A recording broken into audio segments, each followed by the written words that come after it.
Սպերջենի աստվածաշնչյան ընթերցանություն ամեն երեկո,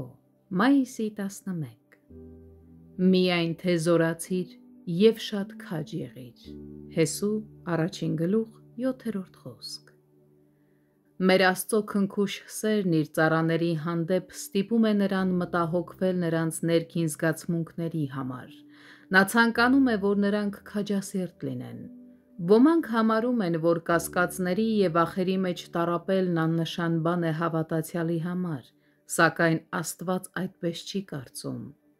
այս խոսքում պարզ է դառնում, որ մեր Տերը չի ուզում, որ մենք խճճվենք մեր վախերի մեջ, նա ցանկանում է, որ մենք ցանկացած անվճռականությունից, կասկածամտությունից ու երկչոտությունից ազատ լինենք, մեր Տերն այնքան էլ թեթև չի վերաբերվում մեր անհավատությանը, որքան մենք, երբ մենք հուսահատության գիրկն ենք ընկնում, ծանր հիվանդության մեջ ենք հայտնվում, մենք չենք կարող դրան անլուրջ վերաբերվել, այլ պետք է անհապաղ մեզ մեր սիրելի բժշկին հանձնենք,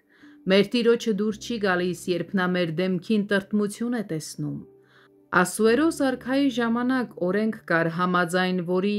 ոչ ոք չէր կարող ցնցոտիներով մտնել թագավորական սրահը, իհարկե, թագավորների թագավորի մոտ այդպիսի օրենք չկա, քանի որ մենք կարող ենք մեր ցնցոտիներով հանդերձ ներկայանալ նրան,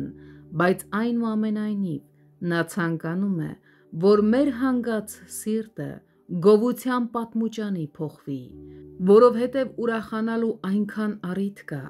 քրիստոնյան պետք է քաջասիրտ լինի, որպեսզի փառավորի Տիրոջը, հերոսաբար համբերելով փորձություններին, եթե նա թուլասիրտ և վախկոտ լինի, դրանով կանարգի իր Աստծուն, բացի դրանից, ինչ վատ օրինակ կլինի մյուսների համար, կասկածի և հուսահատության այս հիվանդությունը համաճարակ է, որն արագորեն տարածվում է Տիրոջ հոտի մեջ, մեկ վհատված հավատացյալը տրտմեցնում է 20 այլ հավատացյալների, ավելին, եթե դու քաջ չլինես, սատանան չափազանց զորավոր կլինի քեզ համար, այնպես որ թող հոգիդ ցնծա քո փրկիչ Աստծով և Տիրոջ ուրախությունը քո զորությունը կլինի, և դժոխքի ոչ մի հրոսակ չի կարողանա առաջանալ քո ուղղությամբ, սակայն վախկոտությունը պարտության կմատնի քեզ, և ի վերջո, կայտառ ու կենսուրախ մարդու համար, ցանկացած աշխատանք թեթև է և հաջողությամբ է պսակվում, նրա համար, ով աշխատում է, ցնծալով իր Աստծով և ամբողջ սրտով հավատալով նրան, հաջողությունը երաշխավորված է, հույսով ցանողը ուրախությամբ է հնձում, ուստի թանկագին բարեկամ, զորացիր և քաջասերտ եղիր։